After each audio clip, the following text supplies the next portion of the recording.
We say things that don't mean anything, but thanks for listening. Yeah. Hello, everybody, and welcome to We Say Things, episode 119. Sunsfan here with Cinder, and we have a very special guest, Purge. Hello. Hello. Greetings, Purge. Greetings.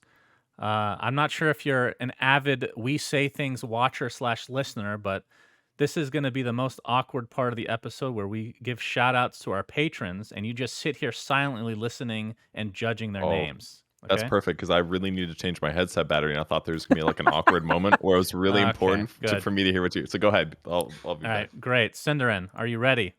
You do all of them today, Shannon. Great. Thanks for making me do all the work as usual. So, thank you to Gwyn, the okayish Lord of Candles. Heroin Horse is the greatest third position Dota 2 player in the world. Disco Farm D, Mid Jakiro at TI, mark my words. PS, love the ESL cast. Thank you. He's only talking to me since Cinderin's not reading it out. Yeah, Vincent Darksea. All right, Purge is back, and you've only missed like 4 names. This is perfect. Oh, fuck. Mediocre Knight Artorius and his good boy Sif the Sword Dog. Semper Pi, Hakuna Matata, the guy in the chair Esquire, Lucas Frankel, Commander Donut, I'm playing position 5 IRL, Bread Sheeran, Bonsai Wise Guy Chicken Pot Pie, Chakar, playing against Wyvern on lane is so shitty his second spell should be called Sphincter Blast, the Mega Pope, it's time to rhyme the lime of crime and time to water elephants, TI in New Zealand. Halfway done. Zan Xavier, Nate Thicko01 Hamscroats, Bacon, truck driver falls asleep while driving, crashes into an oak tree, wakes up in icebox defending B site alone. That's a Valorant reference. Thank you for that. I find that A site's a little bit more difficult to defend personally. Shark TM, Onion the dog, Novi Panda, Dop, Chosnek in Japanese is Niniku, as I'm half Japanese. Nothing to see here. Underscore man. Ben Broomhead really wanted them to give back Doom's HP regen on Devour. Now he's depressed and it's Ice Frog's fault. Sag, Pitch Black, Wooden Aftertaste, Done Talk, Anonymous. Buying my friendship with Sunsfan for $30 a month. Well done. Peter, male giraffes take a mouthful of the female's urine to determine if she'd be a good mate, Niebling. Is that fucking true? That's weird Everything he's posted so far has been true. Maybe this is the long con, and he posts one lie. And last but not least, Perkadark hopes he changes it in time this time. Great, thank you. The real question is, does the giraffe look, like what they look like when they drink water? Do they look just as goofy drinking female giraffe urine? Do they drink it from the source, or do they drink it off the ground? That's another great question. No, they bottle it first, and then the female giraffes hand it to the male giraffes. Okay, got it. Yeah, that makes a lot of sense. Okay. Yeah, great question, Shannon. So now that we're done with the awkward part, Purge, beginning of every guest episode is a rapid fire initiation. Okay, it's very important. We have to pass the test, or else we just won't continue. I will give you 2 choices, and you quickly, without thinking, you choose one of the 2. Okay? Oh God. Okay. There's only 4. It's very easy. It's going to be like, what's your favorite bodily function? Diarrhea or no? That was something else embarrassing. That was Jenkins. Okay. Which gender of giraffe drinks the other gender of giraffe's urine? Okay. Male. Here we go. Mustache or clean shaven? Mustache. Patch notes release or literal orgasm? Patch notes release. Liquid meat or bacon? Both are release, right? Sorry. Liquid meat or liquid bacon? No, liquid meat or just bacon? Oh, liquid meat. Yeah, figures. Cake or pie? Pie. Okay, thank you very much. You've passed this arbitrary test, although you got cake or pie horribly wrong. That's not true. Wait, how can you fail the test? I thought it was about getting cake right. It's completely arbitrary, Syndrome, but thanks for pie is so much more multidimensional. Like cake is, like, obviously there's some good variety there, but like it's pretty easy to fuck up a cake, I feel like. And cake like is pretty consistent in like consistency in your mouth. Some pie could be fruit pieces, it could be meringue, it could be ice cream. You're fucking meringue is fruit though, right? No, meringue is like a whipped. It's like a whipped but it's thing. Lemon meringue. I mean, commonly, yes. All right, I'm just going to say... talking about pie like some sort of complex Dota strategy, but here we are. The crust of pie is the word. I hate it. I hate pie crust. That's what ruins it for me. That's one of the best parts, Shannon. Okay. You just don't get it. Yeah, so, they really... I'm glad that you Okay. said liquid meat and not bacon because I was going to call you out for the bacon fiasco. We can talk about bacon. I told Sin, I was like, next podcast, bring up bacon. And that's Okay, all you got to say. I'm and bringing I'll up start the bacon. discussion. Go ahead. Take it Do away. you want me to? Should I give my version of the events first? I have already told this story, but yes, I would love to. They would love to hear your version. Okay, this is my version of the story. To set the record straight. Yeah. So we're at ESL. We're in Hamburg.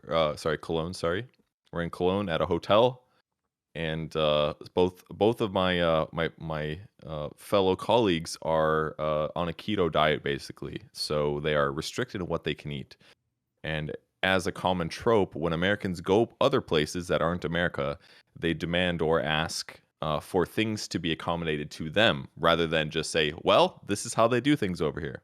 Mhm. So my colleague Suns fan at 5 p.m. in the afternoon went up to the front desk and said, hey, and I didn't hear exactly what he said, but I'm paraphrasing. Can you guys prepare bacon at the buffets in the morning? And the person said yes. And then Suns fan told us this. Yeah, that's right. And I was embarrassed because I was like, why the fuck are you asking the front desk person to like make bacon? Like, they don't know what time you're going to come down for breakfast. You're just asking them to like stock bacon there at the buffet. Like, pretty universally, like most European like buffet type breakfasts don't have bacon from what I've seen, unless you're at like a really, really, really nice hotel. Really, that's how you know it's a and- nice hotel. Is if they have bacon. Well, yeah, because they usually have like more entitled guests, you know, and they need to serve them, that kind of thing. Okay, sure. Because they're more expensive. Right. Anyways, and I felt uncomfortable doing this, and then me and Shannon had a discussion that spanned approximately 6 days about whether it was socially appropriate or not to ask them for bacon. Right. And Now- upon discussion, we both decided that walking to being at the buffet and then asking a waiter there if they could prepare bacon is reasonable, but to like ask the hotel front desk was unreasonable. At least All that right. was the conclusion. That is your conclusion. Yes, I will just say that asking the front Sounds like desk the discussion when didn't finish. when the buffet area is closed, who else am I asking at that point? All right, I just want to see. I just want to take the room temperature, as it were, to see if it's again very polite. And have an how many answer. people would you say out of the dozens that we talked to about this have agreed with you on this subject matter? The dozens that you mean the other like degenerates that Other like, stream talent. and cast Dota for a living and barely know how to cook for themselves? Yes, they all agreed with you. Yeah, Okay. most of them. Would yes. you include Effie in that degenerate category? I don't remember. I don't remember what she said actually. She agreed Did with she- me. Everyone agreed with she? me, Purge. Yes. Okay. I'm not so sure. This is probably one of those things where like when you have a discussion, anything that sounds remotely like they agree with you, you're like your brain like really latches onto that. Oh my 'Cause God. I don't remember being completely wrong. I don't even think you should have talked to the lobby person. Like you could maybe ask like, hey, do you guys like I would say something like, hey, I know that this is maybe inconvenient and maybe not your job, and then you can ask your question like, hey, I don't know if you guys do any like tiny food orders. Like I really like bacon. I don't know if you guys have some in the back that you save for really entitled American You guests know, or not. But like, is that a possibility? Do you it's think like if I you're- asked in the morning, they would have bacon? The fact that you're embarrassed to ask for stuff at a hotel just fascinates me. The fact that bacon was on the menu as well Was it? just Well, added to the hilarity of all this. But there wasn't like a menu, right? We just sit down and go Right, at get the buffet, buffet, food, there right? was not. Cinderin, do you have anything to say about this before we move on? I love bacon. Okay, thank you. Yeah. All right. you're All right, man. That was a really great discussion. We'll do it again some other day. Okay, so Yeah, Purge. Can't wait for the next time. For people that have been living under a rock, who the hell are you? Great order. I am I'm an average 34-year-old man who has been making and streaming Dota content for, let me check the calendar, 10 years and 7 months now. So a very long time. And I make primarily guides and videos that focus on newer players to help them learn the game faster. And that's about it. That's a good summary. And I work as a talent as well. So I work events as a caster, analyst, or weatherman. And I think that just about covers everything, more or less. Okay. So Mhm. typically what we do, as I've already told you, but for people that are not familiar with the podcast or are familiar with podcasts but haven't seen a guest episode, we talk about your life, okay, in chronological order. So whatever you find interesting, and at the end we're going to have a trivia thing, which is going to be hilarious because it took you so long to just think of basic trivia which is going to be, again, I can't wait for that. Holy shit. Okay, tell us about your life early on. Where did you grow up? What games did you play before Dota? All that stuff. Well, I was born on August 17, Wow. 1987. Do you want to know my social security number too? If you want. Can Sure. give you. It's 1, 2, 3, 4, 5, 6, 7, 8, 9. I got really lucky. Wow. Dude, that is so lucky. No one would ever guess that. That's so far out. Thanks. Let's see. I grew up in Wisconsin, which is a state in the Midwest. It's north of Chicago, so it's like got a nice mix of seasons. So you know, I got that like not afraid of cold weather thing, or not afraid of any not hot weather thing that Shannon has going on. That's true. Wait, Cinder, would you be able to point out Wisconsin on a map, you think? It's in the United States, right? That's right. Yeah. You're right. He said Midwest, so I could probably place it within like half the country. That's pretty wide Bad range. sign. I also told you what major city it was above too. Yeah. That's not. Yeah, if you showed me where Chicago was, I would go north from there, and then I would. You don't even know where Chicago is? Yikes. Okay. No, probably not. But anyways, I have an older brother and a younger sister. My dad's always been pretty nerdy into like he always liked Star Trek a lot and like mechanical things. But we played video games when we were younger, and I had friends that played video games, and it's basically always been like a major passion for my brother and I. So basically played games our whole life. You know, I've played a variety of console games, PC games, any highlights? Stuff like that. Any big highlights? My favorite games growing up were Smash Melee was my favorite game for a long time. I really liked Resident Evil 4 that came out when I was in high school. I hadn't played very many Resident Evil games, but like, and I normally stuck to multiplayer, but really liked that game. But there's like a big mix of like other console games that I play with like neighborhood kids.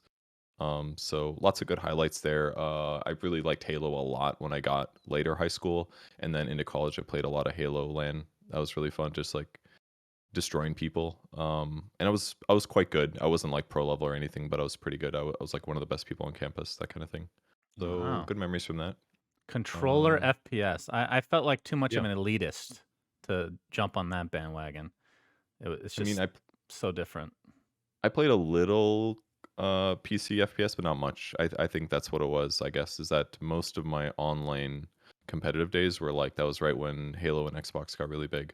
So that was just the game that I played. And it wasn't until I washed out of that a little bit that I started playing Dota again. Because I dabbled in Dota a little bit in high school. Like I remember playing for a couple weeks or something and then stopping for like years. And I played in college a little bit and then stopped again. So Dota specifically or like Warcraft? Dota specifically. I mean, I'd played Warcraft and StarCraft. The first online multiplayer game I ever played was was that one of the questions? I can't remember. You've already forgotten the question. Check. I was when I was taking trivia. a shower and prep for this. I was like, oh, I have a trivia question, and then I just completely forgot to send it to you. That is not. So yep, we're good to go. Good. That was when I was the first guy, and I was like, oh fuck, I'm already telling him one of my trivia questions. Well, Cinderin doesn't listen anyway, so that probably doesn't even matter. Okay. We've had an instance where something was said during the whole talk, and then it was actually one of the questions, at least partially, and I didn't remember. So you're in the clear. Okay, that's pretty good. But the first online game I played that was multiplayer was the original StarCraft. So we played that on PC. My brother was a little older than me, so he bought a PC with his money, and we used to play like Warcraft 3 customs as well. So you know, I've got experience with RTS type stuff, certainly. So I always knew about custom games. I had played custom games on StarCraft Brood War, so naturally playing Dota was like really obvious when we had Warcraft 3. So yeah, was familiar with the concept and everything. You didn't play Han though, right? Never played Han. No. I think I'd seen like the logo before. That was about it. Interesting. Yeah, it doesn't really attract people. What about the monkey? What about League? League. I remember when I was in college, I was playing Dota a lot at the time. Because that was like when I had like started playing Dota a shitload, and I had a friend that I knew in college who told me about League of Legends when it was like brand new, and he was telling me there's like this cool new thing and it was really cool and I should switch over, and I was like, I don't really feel like it. So I just was it the graphics that turned you off or something else? I mean maybe like I think I I think he showed me the game. Like I was over at his house and he was probably playing a game, and I was hanging out with a different one of his friends or one of his roommates that I was also friends with, and he showed me it. But I was like, I listened to him, but I like had no interest. Yeah. Of course, because the game that I played was the one that I liked. So it's just like one of those things where like it's hard to get people to change, which is why I still use XSplit right now, even though literally nobody else does. Like I'm like, I can't believe you're keeping them in business, I guess. My you know goodness. how I figured that out actually when I first got when I joined that Facebook streaming thing. I was like one of the first people that went. So we went to San Fran, and I'm in a room of like 40 other streamers doing this thing, and like they asked who uses XSplit, and out of 40 people, it's like me and one other person, and I was like, oh fuck, I didn't realize. I thought And it then would you be and that other person hooked up. yes, yeah, we made love right there in front of all the other streamers. It was I great. mean, that's a little bit exaggerated, but you know, it could, Yeah. Okay, so where were it could have. before that? Interesting anecdote. Okay, so you're playing. I wanted to mention. I was actually really excited for League, but Really? then like because they announced it, I'm like, oh my god, this sounds amazing. And then Han came out, and I'm like, holy shit, this is actually the best game I've ever played in my life. To this day, it still is, by the way, that first year. And then League came out. Was it after Han? Actually, I don't feel actually like, remember the feel like it chronology of was, but this. either way. Then I looked at League. I'm like, this looks like fucking garbage. There's just the art style alone. I just never could get into. So just was it Yeah, the same for you, October Cinderin? 2009 was League. 2000. I never played Han, but I actually played a lot of League around the time that it came out. But I would say the graphics of the game have never really interested me very much. It was about like playing it with friends and the gameplay and getting better. I think I've always been, when it comes to games, I've never really cared that much about the graphical side, but more about the gameplay. And at the time, it was a really good, especially back then, it was a really good casual game. And then I just started playing it a lot and kind of got semi-competitive, but never really got into it that much because I was still doing Dota, right? So it's kind of like, in a way, it's maybe a bit like your Han story, just that, yeah, it was with League instead, but I was still mainly playing Dota. Okay, so It was like a short stint. you're playing Dota 1 and then Dota 2 comes out. Is that how it worked? Is that what you were playing at the time? You're talking to me, I'm guessing, right? Yes, fuck Cinder, and he's not in this I podcast. thought it was a Cinderin interview. I mean, I don't know why I'm getting interviewed, by the way. I it's was fine. like, why do you care, Shannon? This isn't. That's You've true, I had don't really. 118 episodes. You could have asked me, and now you want to talk about League? Like, what's your problem? Yeah, true.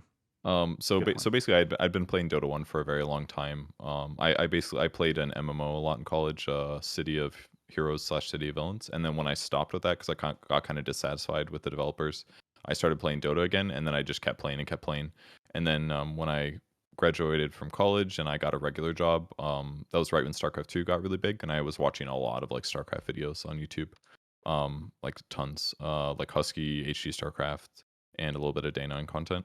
And then at the time I knew Dota 2 was coming out, and then I got the idea. I was like, oh shit, I can make a YouTube channel by making Dota 1 videos and then let that like transition over to Dota 2.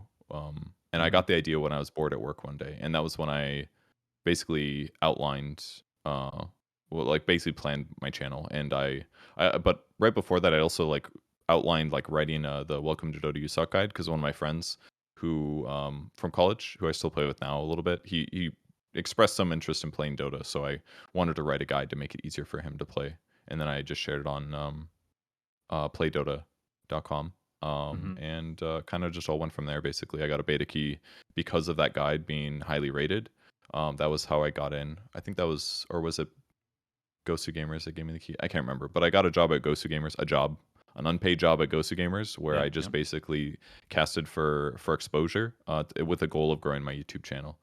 So that's how I helped catalyze like viewership, and then ultimately rode the wave of Dota 2 when it came out. Okay. And what was when you got the beta key and you played, do you remember if you had a first impression? Because for me, like if I was coming from Dota 1 to Dota 2, I would have been thrilled, right? Because there were so many things that weren't possible in the old engine. But I was coming from Han, and I was actually pretty disappointed. Yeah, I could believe initially, because of a lot of like netcode related shit and a bunch of like little things that Han had for like these 2 years that I was playing. Yeah, I'm sure that would make you more jaded for sure. I mean, you're more ornery typically as a person than me, anyways. But bacon, yeah. Yeah, you have your needs. Go again, huh? You just gotta have what you need. But I mean, I was just excited, I guess. I remember when I first got into the beta, there was like 1 or 2 pro players in every game, like actual pro players who would like completely poop on you because, and it was like here's a Valve employee, here's a pro player, here's me, and I like, and I'm still getting used to like the graphics interface and things like that. I uploaded a lot of those games, I think, of when I first streamed it. Um, but yeah, I was just excited that it was there, and the features that I was excited about was matchmaking, something that now I don't want anymore. It's like I just want to be able to shit on bad players without any Of course. moral failings, you know. Yeah. But yeah, there's lots of like basic things that just seemed great that we're excited for, and the music and the graphics and everything was just exciting. Like I remember when TI1 happened, like there was like a couple leaked screenshots of Dota 2 right before TI1 happened on the Play Dota forums that I remember. I remember seeing like a Doom image, but basically we had no fucking clue what it was going to look like. So it was Yeah. like insane that like we're sitting there listening to those drums and like the game is about to be played and no one had ever seen it before. That like blew my mind. It was like so exciting. So just like being able to be inside the game a couple months later or a month later, I got in I think September, so like a month after TI1 was really still cool. So I'm sure a lot of that was like nostalgia just washing over me as You well, know, or not nostalgia but like hype. the funny I actually remember that Doom image. That was like such a I would say important time, but it's something that's just stuck in my brain for sure. I remember my impression was a little bit of a letdown because I thought it looked a little bit TF2-ish. I thought it looked a little too cartoony, actually, believe it or not. Because Han was very like dark and gritty, and League was like this cartoony, complete polar opposite. And it felt like Mhm. Dota was on that side kind of. But okay, so from there you watch TI, your YouTube channel starts to get more popular. Talk to us about the early days of the channel, and if it Well, surprised you with the reaction and all that stuff.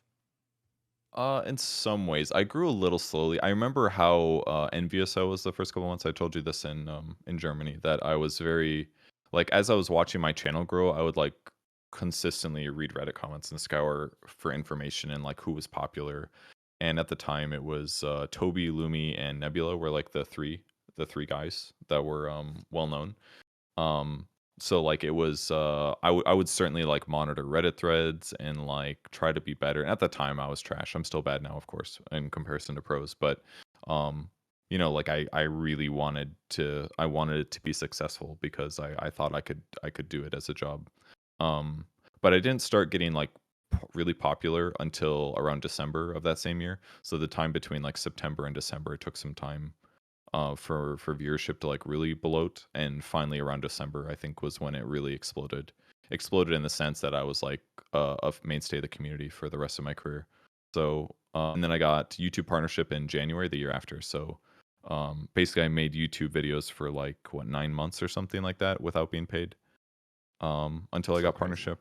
And then once I got partnership, then it was pretty solid. And I think I probably made like, I don't know, 20 or 30K from YouTube revenue the first year or something after that.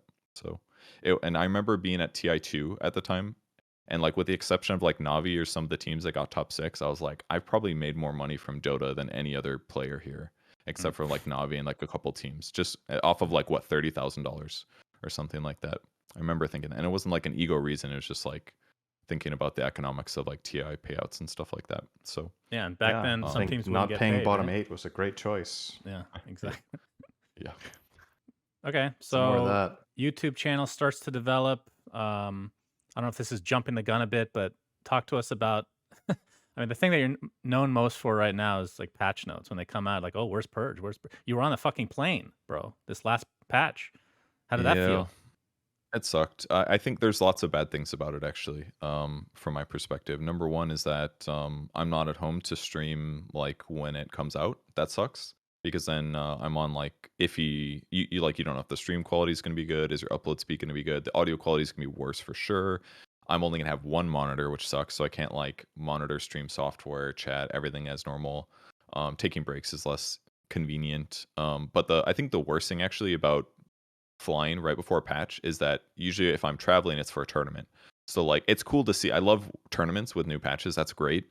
But the problem is that by the time you get home, everyone's been playing the fucking patch for like a week or two. So you get home and everyone knows who the top meta is. And then it's like, Like Effie tweeted something like, "Oh, I've only played like 5 games of Dota and I'm already bored."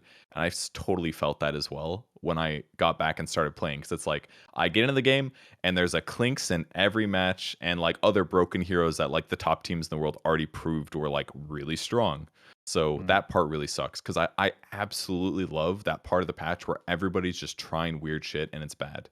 It's like cavern crawl times where like everyone's like not doing top meta, they're not doing their best heroes, they're not doing the most idealized build. Everyone's just trying shit, and I feel like that gives me more flexibility to try shit too, which that's where I get the most enjoyment out of Dota. So I love that aspect. I love trying new builds, new heroes in weird roles, things like that. But I also hate losing, so it kind of like puts me in this shitty cycle where I just like, Yeah. I'm gonna try to make offlane Undying work, and I just keep fucking it up. Yeah, I've been to a couple events where that kind of aligned, and I felt it was like a bittersweet thing. On one level, I agree that pubs are a lot more fun in the beginning stages, but casting matches where you don't really like nobody really knows what the fuck's going on. That's so fun. And you talk about my favorite thing in casting is theory crafting, which you can do the most. Talking about fucking shards. Yeah, and you shards can't and man, stop. shards and axe. Oh You're my just- god, all day long. Oh Yeah. my god, man. It's like I'm trying to imagine if they removed Aghanim and they Ugh. removed shards in the patch, like what would you actually do? I'm going to Valorant if that happens. What would you talk? You would talk about neutral items. You would like start fantasizing true. about minute 60 when the game begins. So which lineup do you think the tier 5 items would be best for? People love to hear that useless bullshit, Syndrin. That's been proven time and time again. They do. Okay. This next topic, I want to talk about Zephyr, because I'm sure there's a bunch of people watching that don't even know anything about this, because sometimes I forget that we've been in the scene for so freaking long. Like, what year was that? Was that like 2013? 2014. 14. All right. Talk to us. What the hell is Zephyr and all that? Yes. I'm in the other room. By all means. Do you want me to actually go grab No. the trophies? Okay. Go ahead. So Wow. Zephyr was. I would like to see one. Should for me, Purge? Yeah. All right. Okay, Go ahead. Right Syndrin, back, I'm not even gonna pause it. This is your job, Syndrin. You're the one Why that told would him to get it, so you're gonna fill Yeah. time. Tell us something. I think we should analyze why is his pillow upside down on his chair. That's true. That's fucking weird. That's actually really weird. It's the sign of someone who is too. But Purge isn't a lazy person. A lazy person would do this. See on the okay, I'm looking at the overlays, and it's actually they can't see the that pillow is upside down because it used to be right side up, but then the part at the top became more depressed because that's where the brunt of my body weight weighs. So then I flipped it over so that it would be more padded on the area where my back goes. Does that make sense? It's like flipping a mattress. I see. Yeah, like flipped a mattress. But can't you just flip the? What's that called? The thing that you have the case. How many tournaments have you won, Cinderin? 2? More? 2 dream Damn hacks. it. Okay, and they were certainly more prestigious. So both Nexon or no? One was KDL. So I'll explain. So basically, I moved to California in like 2 or 3 months after TI2. I had met Blitz at the event, I think, or I'd been talking to him online or something. I don't remember exactly how, but I expressed interest in moving out there because I wanted to be near like other YouTubers and stuff like that. So I ended up moving in with a friend of his. And then Blitz and I obviously would hang out all the time. And then over the course of, it was probably like a year and a couple months, the company that produces Dota in Korea was Nexon, and they ran tournaments to try to encourage Korean players to be competitive in Dota. So they started running leagues. The first Nexon sponsorship league paid out, I believe, $100,000 equivalent. And then the second season was $80,000, and third season was $60,000. Blitz played in the second season. This is the one where Demon famously joined MVP, and Blitz's team lost in the first round. He joined a team with Febby on it, and then the team disbanded like instantly. So when I heard about that, I was like, at the time, there was a lot of talk that like, oh, the Korean teams are not very good. Like, basically an average good player could beat them. And like, I could tell that I was better than some of the players on the teams, which was true at the time. So I basically said like, oh, fuck this. Like, why don't we just like Blitz literally just moved in Korea. Why don't we just make a new team? Make a team, like get 5 people out there and then just play in the next season. So that's basically what the plan was. We got help from Chobra to like try to figure out if we were going to be like allowed to do it, and he said yes. After talking to the officials or something like that. So then we just had to fill out the roster. We were already friends with Aosin at the time, so we just needed +2, and then we picked Bamboo because he was Sexy very good. Bambo. Sexy Bambo, very good player. And then for the 5th, we needed a carry. So I think Blitz knew Corey a little bit already, so we picked Corey.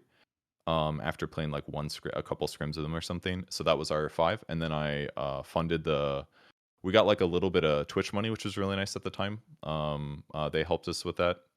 They gave us like, I don't know, $4,000 or something like that. So we basically bought flights. I financed everything. If we lost, I was going to lose all the money, and it would have been like $15,000 or $20,000 or something like that. But luckily, we won season 1 of NSL, not without like some struggles. But we ended up staying with like at a empty apartment that was owned by one of Blitz's relatives in Korea, and we set up computers and beds and everything.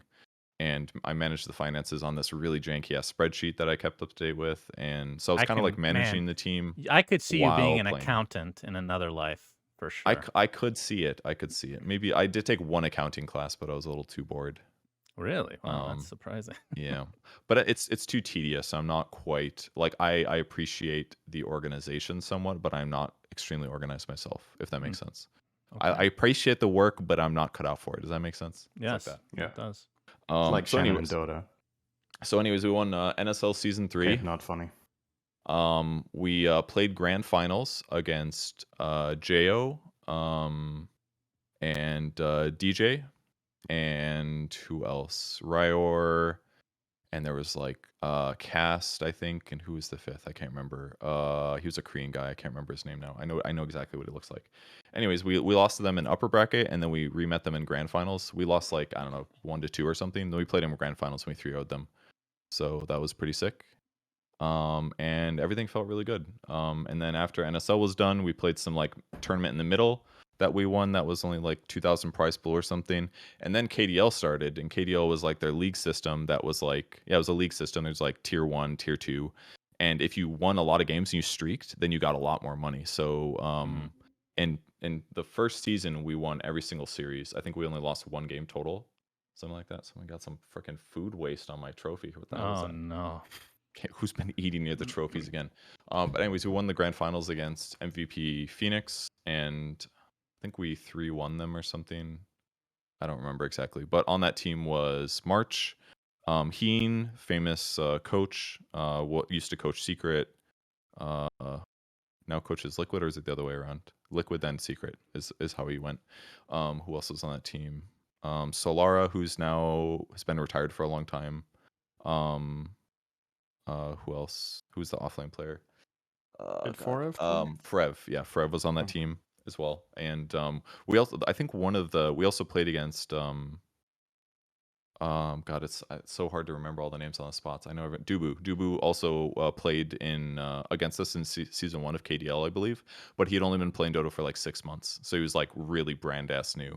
So so anyways, so what I'm trying to say is the reason I'm name dropping so much is that there's a lot of really fucking good talent that were there in the Korean leagues. Like there was a lot of those players are literally still current pros or like have great prestige for accomplishing amazing things. But what we kind of did accomplish by going there and pooping on everybody for like 4 months, 3 months, was that we accelerated the teams like cutting the chaff, basically. Like Solara gets kicked from his team and he gets replaced by QO, for example. QO was on a different team that kind of sucked. They basically sucked all the talent into one team to beat us or to be better. Mm-hmm. And then they started like beating us consistently. Season 2, we didn't do very well, and then I got kicked because I was the worst player. And then from there, like things just got worse because our team kind of got worse. What was it like getting kicked from your own team? That is it was weird. Fine. It was necessary. It did hurt my Dota confidence a lot for months, for sure, because and it's one of my bigger regrets in life is that I just wish I was better because I was just useless at trialing. It was just like a part of the issue is that I was doing too many jobs, right? I was managing the team and also still trying to stream and make YouTube videos because my YouTube channel was pretty successful at the time still. And I was also trying to play professionally. So I was just like balancing too much. But also with that said, like I could have, like I just wasn't good enough. And in some ways I have slight resentment. I wish they could have taught me better to like teach me what they knew inherently, but not everybody's necessarily a good teacher, even if you know stuff. And also that's not really their responsibility. It's not like I wish they could have given me more knowledge, but it's like it's still my fault for being worse than everybody else. So, and when you start losing, when you're winning, everything's great, but when you start losing, everything just sucks, and like morale comes down a lot, and then arguments happen and things like that. So like they were nice about it, and like it was fine because I still lived there for the rest of the year, because part of the thing was when we won this tournament, we had to play Dota there for a whole year basically to get the rest of the money. They paid it out slowly over time, so we had to keep playing basically, otherwise they would have just stopped paying. So I stayed to manage the team basically and still stream and like make YouTube content and stuff, but more as a managerial sense. So it made sense for me to stay, so it wasn't like I had to like leave or something. So the hurt feelings are more about my feelings as a Dota player more than like mad at the team for kicking me or something. Did you If that learn makes sense. anything about if I'm remembering this correctly, you were kind of like the team mom as well. Like everybody was so worthless at like doing anything that a normal human would do. I mean, that's just a normal Dota thing, right? People just don't have Yeah, these for life sure. skills. I would agree. I mean, I was much older than most everyone else. I think I was about 27 when I first started, because I was 2014. Yeah, I was 27. So Corey was like 19 at the time or something like that. I mean, Blitz was probably like 23, 24. So I had more life skills. But I mean, if I'd gone to Korea like that when I was 20, I would have been the same piece of garbage.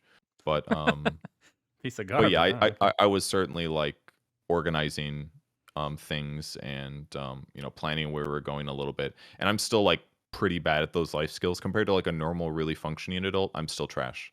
But like compared to the average degenerate gamer, yeah, I was Right. valuable at the time for that. And what was living in Korea like? Amazing, genuinely amazing. With that said, we lived in a very, very nice apartment. So like we had a lot of space compared to a lot of people, and we were, I think, like a 30-45 minute bus ride from Seoul. So, and it would cost you $1 to get there. So you just $1, you get on a bus. It's calm, quiet. You just stare out the window. It's very, very comforting. So public transportation was godlike. That was so nice. So we didn't need to have a car. There was restaurants all over the place. There's probably like 10 to 15 restaurants within like a 3 to 5 minute walking of our house, and they would turn over sometimes too, which is fine. Like if the restaurant's not going well, it turns over into something else, and then it becomes another Korean barbecue place, or maybe it becomes a fried chicken place or something. So it's like we had really good food options. The only major negative, and I know this is why you should never live there, Shannon, is that meat is very expensive in Korea. So I can getting afford bacon at a meat. hotel. Okay, well, if you want Well, to spend a lot of money on meat, will they shit was have expensive. bacon? It's not about the cost. Will they Yeah. have Not it? again. I mean, they'll have pork belly and stuff. It's not Okay. exactly bacon, but it's Close not the enough. exact same cut, but it's similar. Okay. But gotcha. like you can buy meat, but it was really expensive. Like a steak was like 4 times the cost of what it was in the US. Really? Wow. Number one, because That's they have to ship it from Australia. All the meat, like chicken, would Really? come from Korea usually, but almost all meat would be literally flown on an airplane from Australia. What That's about why it was just so like expensive. regular ground beef, like burgers and? I didn't see that much ground beef. I didn't really shop around for that, but probably also very expensive. Wow. But chicken, same price as the US. But like I noticed I had a craving for meat at times, or fat. Like normally when I grew up, if there's like fatty parts of meat, I'd be like, ew, that's gross. I don't want to eat that. When I was in Korea, I'd fucking eat that shit because I was like, oh hell yeah, fat, like meat fat, like you didn't get it as much. So I think that's maybe my assumption is another reason why they add egg to stuff culturally. It's like a cheap and inexpensive like protein option to add to a meal. Right. That's my headcanon. That's probably maybe not real. But That sounds so feasible. that's the only like negative, is that the meat was really expensive. But other than that, like really nice country. Everybody was very nice to me as a tall white person with blue eyes, of course. Really tough out there. Yeah, everybody I met was really nice. That's about it. Was English speaking normal, or could you get by without No. knowing anything? Some young people, but you could easily get by without knowing anything. Like we weren't there to like learn Korean culture, like Mhm. like I could probably only probably knew like 6 or 8 words or something like that. After a But year? yeah, because when I wasn't Jesus there, I Christ. was doing a lot of shit. Like we didn't necessarily need to like know Korean to like eat food, for example. Like there was places that we would go to that we knew like menu. There was this place called Kim Gane. I don't know if that's how you pronounce it exactly, but it was basically like this small little store, and they basically like made home cooked food, and we knew like we would all try different things, and when we found something we would like, we would tell other people what the name was. Like I'm gonna we would have kimbap, which it looks like sushi, but it's basically like rice, vegetables, maybe some meat in it. Yeah, that's like a very standard Korean thing. Bibimbap is normal, and then I can't remember the other ones, but there was like a chicken fried rice one that we knew the Korean name for. There's like things like that. You like learn names of like dishes and stuff. So like I can just go in and say like one chicken fried rice, one, something like that. So Was like you the and all the signs said English and Korean is the most important thing. So like traveling was not hard. Oh, I see. Yeah. was the status? So I remember there was a time that there was like this, I don't want to call it like revolution in esports in Korea, but like a big change that happened really fast where kind of like spearheaded by StarCraft, the players just became like rock stars, right? When you Mhm. guys were the best Dota team over there, did you experience that with like fandom? Was there like No, massive like talk about you compared to, let's say, the Western Dota scene or whatever, or was it similar? no, Dota was not popular in Korea. That was the issue. Okay. It just wasn't.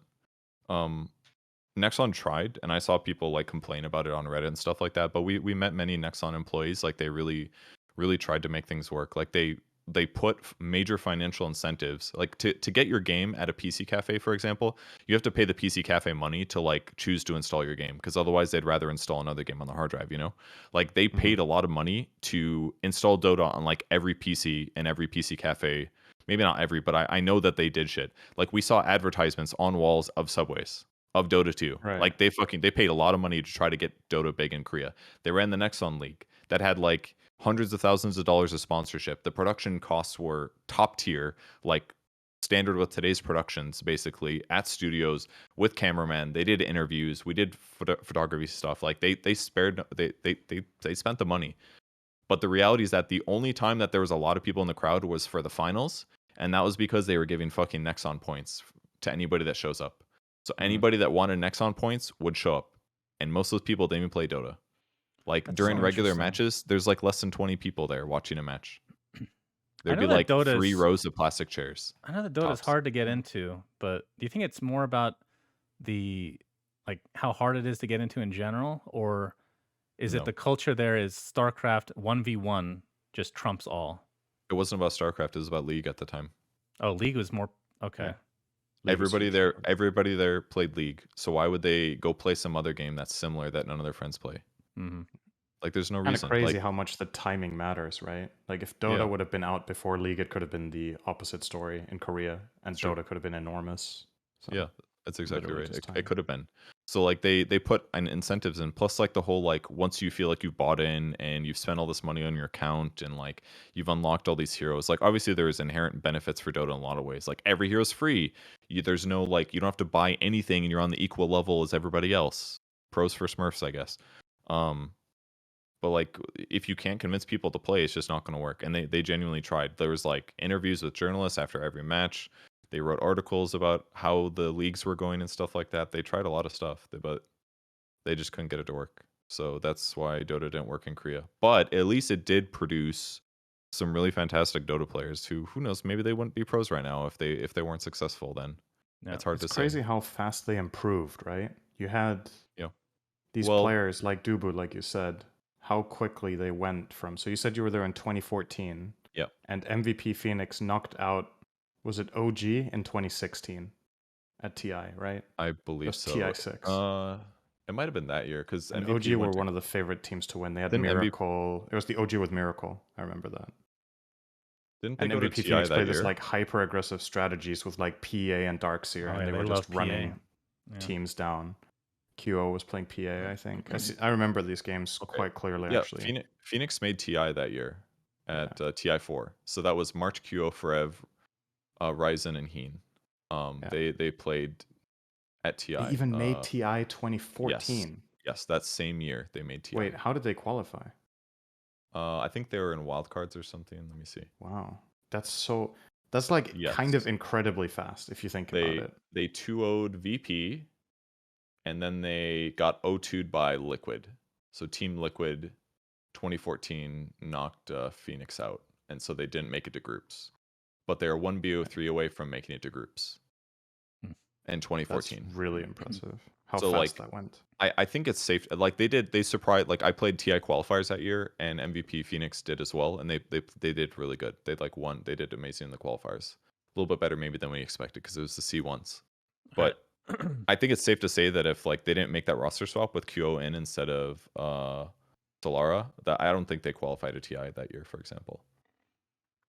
Not to take Last anything away from their accomplishments, but yeah. last question about Zephyr, or that experience. What surprised you from being a, like, maybe some perspective you didn't have before, but becoming technically a pro player that you can appreciate now, or something that you weren't aware of back then that Mhm. you I know got an answer that for you this. can clearly see now?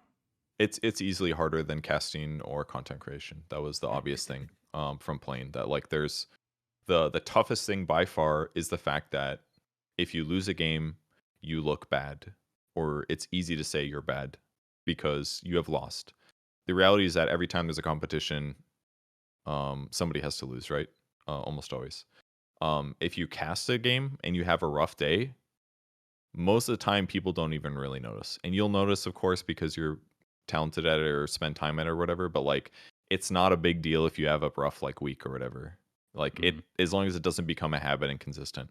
But if you like have a bad day in professional play, you lose a game, you get knocked out of a tournament, there's major consequences, whether that's roster shuffles or sponsorship deals or disbands or just drama in the team. Like it is so much more complex. And that's not that's before I even talk about like how many raw hours it takes to be literally to try to be one of the best in the world. And there's just so much more competition because there's so much appeal, right? Like I want to be the best Dota player in the world. There's millions of other people that have that same idea. There's less competition for people that want to be casters, for example. So, way more competitive, super stressful. It's a team environment situation. You have to constantly stay on top of the meta. It's just so much harder than everything else. So, yeah. So, like, from a public perception standpoint, like, I can have a small taste of this owning DC. Like, obviously not a player or anything, but the messages that you receive are so much more toxic when it's like a pro team, because I assume it's because people are betting on games and they're just really upset that they're losing money or whatever the fuck the reason is. Did you experience like more hate, like directed at you specifically versus being a talent? Um, not necessarily. I mean, I guess like there was some moments like where I got criticized for my shitty play, which was it's valid, right? Like if I'm a pro player, I'm in a competitive field, so it's a fun thing to make fun of people that suck or that are doing badly if you don't like them, like it just if it's just it's enjoyable to like watch a competition and to get a favorite team and to be happy that your favorite team won or whatever else, so like I get it. Like there's just naturally going to be people that follow that up with awkward direct messages or something like that. But the stuff I received wasn't that bad. I don't really recall that much like vitriol. Like there was a lot of discussion about whether or not we should have been allowed to play in the league because we weren't Korean citizens.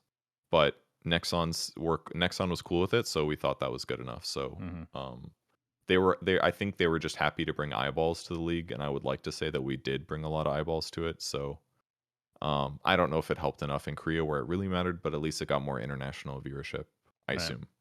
Greetings, friend. This is an intermission of the podcast with Purge. It's Cinder and I back at you. We got a cool SAP segment that, if you watched last week, this is going to be a thing that's going to be going forward. SAP is an enterprise software company that is bringing their expertise via analytics in esports. And essentially what happens is Cinder and I ask each other a question based on the stats that we see on their tool, and we keep score. So far, it's 0-0. We both were horribly So with that said, Cinderin, let's go over our questions. So mine for you is, in this current patch, which hero has the latest average buy time for an Aghanim Scepter? Of course, it's Ags. It's always going to be Ags with me. So you can't pick it up from Roche. You have to buy it. What is the latest average buy time for Ags? Okay, 4 choices. Yeah. Okay. Treant Protector, Life Stealer, Phantom Lancer, Bane. Those are some good options. They're Yep. all pretty damn bad except Treant. I'm gonna say it's not Treant because I actually think people buy that. It's good enough. Okay. Bane is okay, and I think people will be inclined to buy it because they think it's better than it is. Mm-hmm. PLS1 was one people used to buy. I'm gonna go with Lifestealer, but I feel like it's a trick question. It's not that because you know I hate that Axe. I'll say Lifestealer. Okay, so this is average time. Lifestealer is not the answer. Sorry, you got it Right. wrong. Lifestealer is 33-minute average with 49 games played. Then next Why? is Bane, 36-minute average with 99 game sample size. Okay. Then Tree is 45 minutes with 41 games played. What? And Phantom Lancer with 69 games played is 61 minutes and 49 seconds as the average time. That's probably one game. One game of That's like the 8 hours average. play? Yeah. All right, what's your question? You're still at 0. Get wrecked. Yeah, okay. So I have my question for you today is over the history of competitive Dota, at least as long as we're tracking here with this tool, which support hero has spent the most gold on support items? I'll give you 4 options. Okay. Is it Disruptor? Is it Bane? Is it Ancient Apparition? Or is it Rubik? So this Spent is the total most- gold spent over all the history of the heroes. So it obviously factors in how many games the heroes have been played to. It's not average, it's total amount. Total. Okay, what are the choices again? Disruptor, Bane, Ancient Apparition, or Rubik. And this is total on support items, Yes. which constitutes as what? Just wards? And what about like Glimmer Cape and shit? It says support gold spent. So I think this is wards, couriers when they could be purchased, gem, Okay. dust, all these I things. am going to go with just because it got played a lot. I'm saying Rubik now. I feel like it's a trick question. You're trying to screw me over. Yes, that is exactly what Yes! it is. Yes! It's a trick question, and you're wrong. Oh my God. Yes, it was a trick question. What's No, the it's answer? not You Rubik. piece of shit. What is the answer? The answer is Disruptor, actually. I How's was that a- surprised. How's that a trick question? This is a very close category, by the way. There's like 4 heroes that are in 5 heroes even in very close proximity, and Rubik is 6th. But Disruptor is barely number 1 over Lich, Grimstroke, and Oracle. I don't understand how Grimstroke can be this high on it. So, but he has to have. Maybe I'm misunderstanding this, but I think it's good. We're good. Yeah, I'll so trust we're myself. both at 0 points still after 2 weeks of trying. This is with multiple choice. It's only a will matter of say, though, I time. made it hard for you because all the 4 options I gave you, they're all in the top 10. So it Okay. is. Yeah. It was tough. Lifestealer wasn't in the Oh, top you're making 20, by the questions way, and I gave you that as an option. That's interesting. So Yeah. wait, so that data is not from pro games, right? It is, I think. Don't ask me this now. We've already looked it up, for God's sake, Syndran. All right. Okay, maybe it's Ame's game on Lifestealer. Part of that we cast. I mean, it's pro matches, but it's like not Uh, tier 1 all the time, right? It's all of Right. them combined. Anyway, Yeah. so let's move on to the last part of this segment, the community question. So again, if you guys leave your comments in the video description below, on YouTube specifically, with the hashtag SAP Esports, just include whatever question that you think might be interesting to look up, and we'll give you a shout out, and we'll come up with the answer on this segment. So there was a community question from. Do you know how to say this person's name? Because I'm really bad at this. Wait, what was the spelling again? Okay, his name is Oguz Aren Sok. We'll just. Okay. Sorry for butchering your name. That's great pronunciation. I think it's perfect. Their question was, what is the highest number of times Roshan has been killed in a single pro game? I remember the game. The answer is 14. And this was a game between a team called Scary Faces, which the only person I recognize is Art Style, versus Cloud9 that included Eternal Envy, No Tail, Fata, Misery, and Bone 7. This was a 200-minute game. They killed Roche 14 times. 13 of the Roche kills, 13 out of 14 were by Cloud9, and they lost. Envy killed 8 of them personally, and they lost. And Unbelievable. he did, what was it? He did over 200,000 damage to Roche. Yeah, so I remember this game. So this is an iconic game. There's like actually a lot of history about this game. This was the game that got OD Pixel discovered in casting. He cast this game together with Purge, and it was OD's first really big game that got a lot of attention.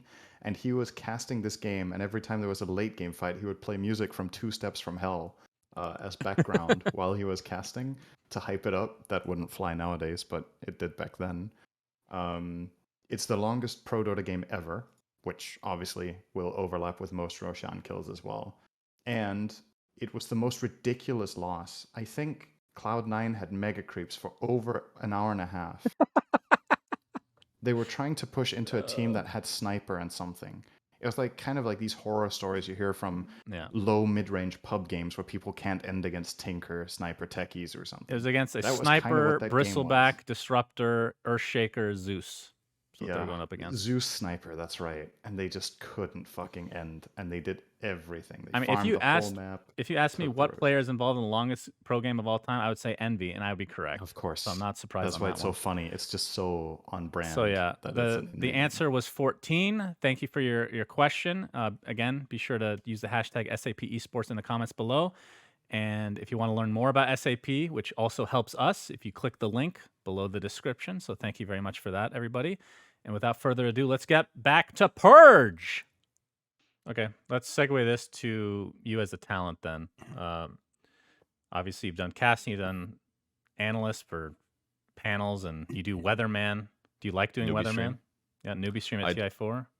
I And do 5, I like guess? doing I do like doing weatherman. Yeah, it's fun. I want to do more casting and maybe panel work these days. Because lately it's mostly been weatherman, and it's maybe too much weatherman.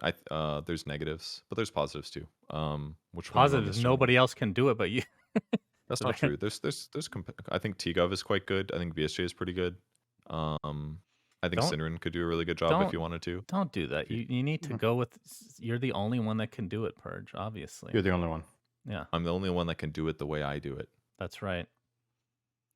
At the You're ESL, you had like this. What was it, like a 15-minute delay? 15-minute I've never heard of Dota TV anything delay. as extreme as that. How was that? Yes. Experience. It's fucking awful. So let me explain how this happened. And it's like hyperbolic time chambering. So over time, this is what happened. I'm working TI the first time, 5-second Dota TV delay. Something happens live. 5 seconds later, I get to see it in game. It's great. You can be like, oh, something's about to happen. You press record, you start recording, blah, blah, blah. So like you basically have from like that moment that you see a clip until the game ends to like prepare your segment. So like it's pretty easy to grab clips that happened 5 or 10 minutes before the game ends. But once you start working remote tournaments and you have to deal with people restreaming tournaments, the tournaments have to protect the tournament by adding Dota TV delay. So if somebody wants to restream the tournament, now they're gonna have to watch on a 5 or 10 minute delay. But over time, when Valve allowed anybody to restream, they pushed the delay heavier to like further disencourage people from watching Admiral Bulldog or Gork, for example. So eventually, I was doing tournaments at like 5 minutes. And also what happens is like somebody at ESL's like, let's get Weatherman. They're like, okay, cool, we hire him. And then somebody else at ESL's like, let's put a 5-minute delay on. And then I get there, I'm like, did you guys know that there's a 5-minute delay on and it makes it a lot harder for me to do my job? And they're like, oh, we didn't know that. I had no idea. They just assumed like, oh, well, we're paying for Weatherman. Like, we're just going to get Weatherman, right? Everything's going to be fine. But so it's like there's not always like, but a lot of people don't really know what the process is like. So like I understand why they make these oversights. But then over time, eventually it gets pushed up to fucking 15 minutes. So if something happens in a Dota game, if the game ends like anywhere from like a 15-minute window after that, I just absolutely can't have it on a segment. Right. Because I have to see it in Dota TV, record it, and then make sure that it like fits in with the story I'm trying to tell. And then I have to like walk to the TV and make sure the clips are all there, and then get ready to present, which takes, a couple minutes. So like realistically, anything at the end of the game is basically impossible to do. So now I've been doing like 15-minute Dota TV delay for like a year now practically. And shit is not fun. I can do it, but like it hurts quality. It gives me less time to prep. I basically have no time to prep usually. I'll like throw clips. I'll be like, oh shit, GG got called. I'm in game at like 24 minutes or something. Yeah. I'm like, well, I hopefully I always can make find a it, compelling story. not that this is bad inherently, but to have this happen like in extreme cases is hilarious, where you're talking about something really important that happened. Like, oh, LGD, the way that they're doing it is so good. And you go on for like 2 minutes about how good it is. And oh, by the way, yeah, Tundra won the lost. game though. Yeah, it's like I 'Cause it literally just flips. Yeah. Yeah, and that happens sometimes. Or like, especially the worst is like really boring games where they like both teams are basically just content to like move around the map and farm, and then there's like a couple like really crucial like skill interactions that happen for the last like 6 minutes of the game or something. Like a couple big team fights based on like this item timing. It's like, oh, I just can't use that because it's not at the end of the game. So yeah, I like the delay really sucks, but I understand that it's like a consequence of the streaming realities and tournament realities. And you can still make good segments. It's just the options you have to make are reduced. So it's kind of frustrating sometimes. I wish I had, a 5-minute delay would be heavenly at this point. Like that's super manageable. Right. But yeah, it is a little bit hyperbolic time chamber. Like that I keep getting like pushed harder in a way, and I'm still sort of making it work. So it feels kind of good, but just wish it was easier. How do you like being a personality? You mean an influencer? Whatever Boy, the do I fuck you love wanna being an call it. influencer. No, I like it. I think at my absolute core, I love probably too much talking about myself and what I think. And I love explaining things that I feel like I understand, whether or not I do. And I'm lucky in that I sound confident saying it, so people believe it. But so it kind of like fits me perfectly. Like I like explaining what I think and telling people about things that I know. And I find that engaging and fun. And to discuss logical arguments, stuff like that. So I really like my job, and I'm happy that I'm very lucky that I have it, because I know I would be very bored in a more conventional job setting. Maybe not very bored, but slightly bored. I like problem solving, and like Dota and streaming allows you to kind of like try new stuff every day. That's why I like randoming, for example, and try If you new like builds. if you like discussing logic, you should try to get into like a Twitter argument with Nahaz and Yeah, do you wash your chicken, Purge? Knoxville. Nahaz and Knoxville, right? Nahaz, Knoxville, and Scansor. If you could get all three of them The and then discuss trifecta. with them at once.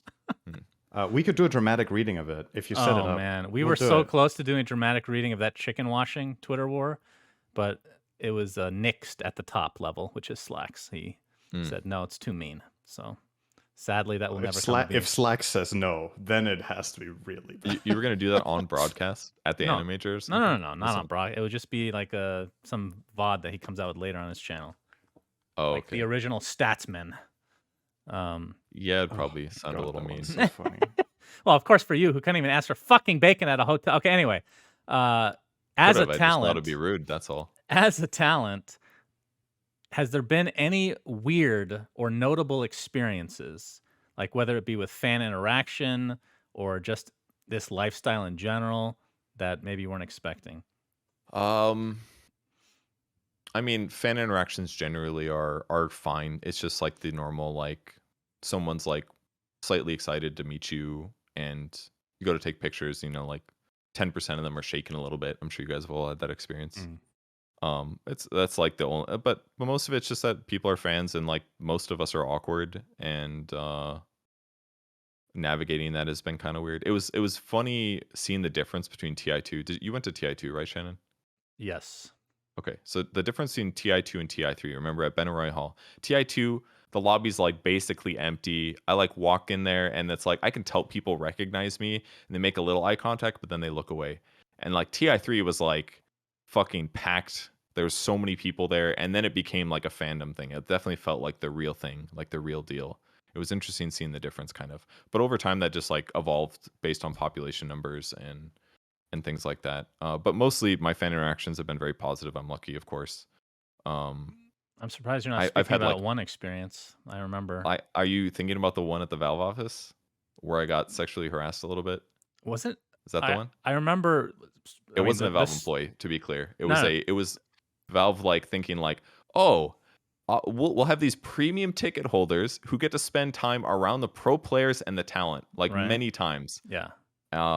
And that was where it was one of the fans that sort of sexually harassed. He just like was like offered to blow me like Yes. 2 or 3 times. Yeah, in front of his wife. And he was a very hairy man, and I think he was part of the whole Me Too movement, the bad side of that, actually. He got fired Was from his he? job. Yeah, I'm not gonna say his Oh, name, really? but I don't remember being at the That would Valve that would that would offices make though. sense. I remember. It was in the basement of the It was a Valve Valve, I office remember before we it. did Basement. something, and Okay. like the ground floor before we went up on the elevators. Yeah. Yeah, and Okay.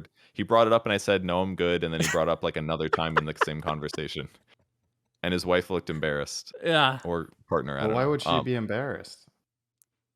that's true. It's like asking about bacon, right? It's fine. Yeah, it's Is like that what, is what's this wrong? why you What's can't ask for bacon? yeah, Shannon? What's wrong with asking? Right? Isn't that your Yeah, logical argument? there's a I mean, threshold, there's a limit, of course. That's ridiculous. Asking for bacon and asking someone to blow you, or the opposite, I guess in this case. yeah. Yeah, that was interesting. I mean, Okay. by all means, like it was That not that sounds bad at so all. But fucking it awkward it and was a so little uncomfortable, it actually. was uncomfortable, but it was like it wasn't that. It was just kind of like, wow, that's embarrassing for you. Not so much like I didn't feel that. I just like told everybody about it. That's why you know the story, because I was like, hey, this funny thing Yeah. just happened to me. Funny It's weird like thing. it's one thing if a guy says it's a joke, but in front of his own wife, like I mean, maybe they have an open relationship, so it's not a I big mean, deal in maybe, that sense. sure, But still, absolutely. But like, then she wouldn't I mean, be one time embarrassed in can the be same way, I construed. guess. I don't know. One time can be construed as a joke, but to do it repeatedly is, yeah, Then it's a it's run-on just gag. weird. it's a misreading of the social like dynamics of what's happening, and she saw it as awkward. I saw it as awkward, and he did not. He saw it as like a fan moment opportunity kind of thing where he couldn't help himself, you know. But with that said, like that's like super fucking mild compared to what the shit that happens to like any female talent, streamer, personality. fucked That up. like that's my worst example. Like I've got like thirsty comments in Twitch chat a little bit, and like occasional tweets at me and stuff, but like that's my worst example, and that's literally nothing compared to like the average woman that works in the scene. So I know that it's like small beans. Right.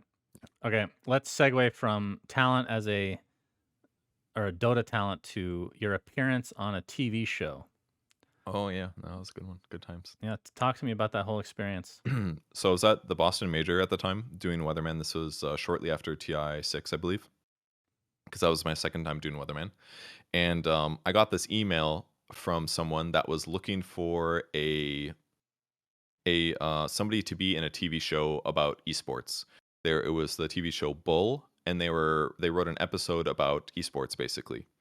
And they wanted somebody to be on it. And I don't know how they got my contact information, why they picked me. I don't know if it was like because of my voice or my appearance or whatever, but I was like, all right, I'm interested. I'd be on TV. Cool. I'm interested in that. So I talked to them a little bit about it. I accepted. I got to see the script. The script I thought at the time was like goofy and like had a lot of gaming tropes, and I was like very sensitive. I wanted to make sure that it didn't have too many like tropey stuff, because I didn't want it to seem like a fellow kids like appealing to this group of people and trying to like, you know, collect their viewership kind of a thing, you know what I mean?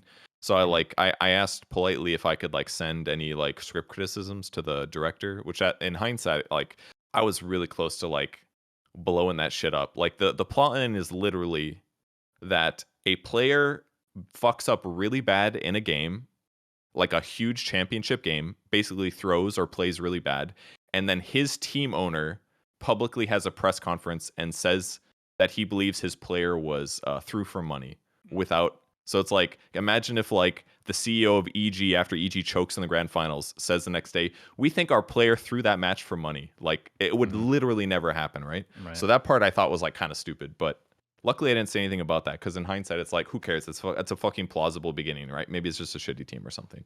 Anyways, so I gave them some like polite criticism about a couple things. They said they could adjust things, some they couldn't do other things, and then it was scheduled for like, I don't know, like a month after the major or shortly after, something like that. So I had to go to New York for the filming, and I stayed with this guy I know who does financial planning for me. His name's Ben. Very nice. Stayed at his apartment, and then I took the subway to a place where they do Wimbledon, I think, or something like a big tennis tournament. It was like this little arena, but it was in winter, so it was like Did you literally say Wimbledon in New York? You're talking about U.S. Open then? Yeah, Okay. tennis, but at a stadium near New York. And I like walked around. I took the subway there. I walked around the whole building. I finally found the way in, like through the truck entrance. and I saw like a little table for like food. You know how you normally see that like in backstage. And I was like, oh, I'll eat some snacks. And I finally asked somebody where I should go, and they're like, you should go to your trailer. And I was like, what the fuck? And I like walk outside, and there's like trailers, and like there's like this big trailer truck that had like slices that were each rooms, and one of those was mine, and that's where I was supposed to hang out. But I had like no fucking idea. Like my expectations as like a talent was coming in so low, because back then it was like things were still pretty janky. But where we are as talent right now is still not at that level. It was like super fucking weird. It was like there was just a lot of things that I didn't know to do that I fucked up. Like I went to the dress rehearsal, and I also found the wrong entrance and like wandered around. And then when I got there, she like looked at me and she's like, "You're early." Like mean. Like she was mad that I was early. And I was like, "What the fuck?" And then I realized it's because they have strong unions and they pay you by the minute that you show up. So there's probably like if you show up too early, they have to pay you more. So it seems like you're being scummy. Like you show up, oh whoops, just rolled up 15 minutes early to get extra pay or something. There's like weird, like very different culture things that I had to get used to. They picked all the clothes out. And then I came back for the filming the next day. All the clothes that we'd picked out were in my trailer. Then I just hang out in my trailer. Somebody comes to my trailer. I go get hair and makeup done. And like, there was another thing too. Like I called and I was like, how do you want me to like shave? Like, should I shave my beard down to normal length? Do you want me clean shaven? They're like, well, what did they do in the casting when you got hired? I was like, I didn't. I just nepotism, baby, or something. You know, like, that's how I got in. So there's like weird like things that happen like that. But anyways, when I finally we went to go eat at some point, and then I started hanging out with Morgan Webb. She was on G4 for a long, like a lot of people probably recognize her. She was really cool. We hung out a lot, her and me. Talked about like games as a whole. Like I talked about Dota. And then we also talked to this other girl who was like the love interest of the main character. She hung out with us too a bunch, and we talked about gaming and kind of explained it to her, because most of the people on the set that were actors, like they didn't play games, they didn't know about esports, that kind of thing. But obviously Morgan did, and obviously I did. So it was kind of fun to just chat. But we hung out in the green room, and it was like all the actors that were there. And I've obviously the main guy, he's basically like the headliner for the show. Dude had like mega fucking charisma. It was like incredible. It's like his social graces were excellent. He walked in and was like, "Oh, I haven't met you before." And he, "Hi, I'm blah blah blah." I don't remember what his name is. He shook my hand. Just like very nice guy. On the outside, who knows the truth? On the outside, yeah. Does that? But for he a was living. he was nice, and he told jokes, and then eventually we went into this like little tent that was like super heated because it was cold as fuck. They weren't going to heat the whole, as you know from running an event in DC. When it's cold at an event, it costs a lot of money to heat the whole building. So they just didn't heat the whole building. So it was like literally like 10 degrees Fahrenheit or some shit in that arena. So they would like hide us in these tents with these big ass coats. They brought us food and stuff. They were like babying us real hard. Like, are you guys okay? Could we bring you some grilled cheese or something? It was kind of intense, like how much they babied us. And then we would go out of the tents, go sit in our positions, and right before we film, we'd take the coats off and throw them out of the shot to record. And when I got there, like sit down at our table, and they were doing like camera shots and shit. And I didn't. At one point, like the director was saying to us, like, "Can you guys pretend like you're talking?" Like they said our character names, blah blah and blah. I don't remember what my name was. And they're like, "Can you guys?" But I didn't hear them. I was like not 100% sure they were talking to us. So we just like kept sitting there. And then the director had to come over and introduce. Like, "Hey, I'm the director.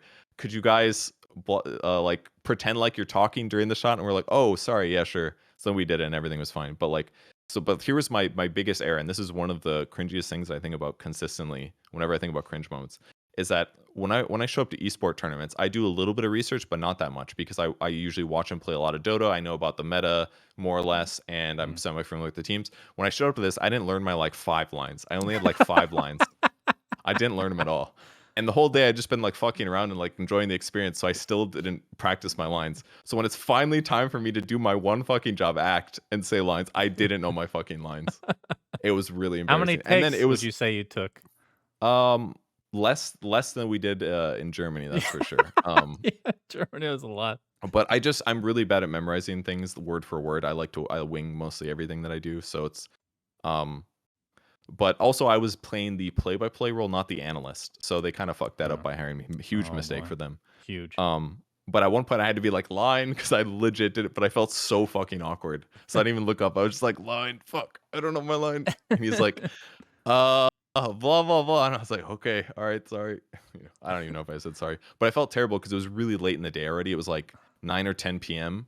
Yeah. I'd been there since like 10 a.m. or something because they had delays with other shooting.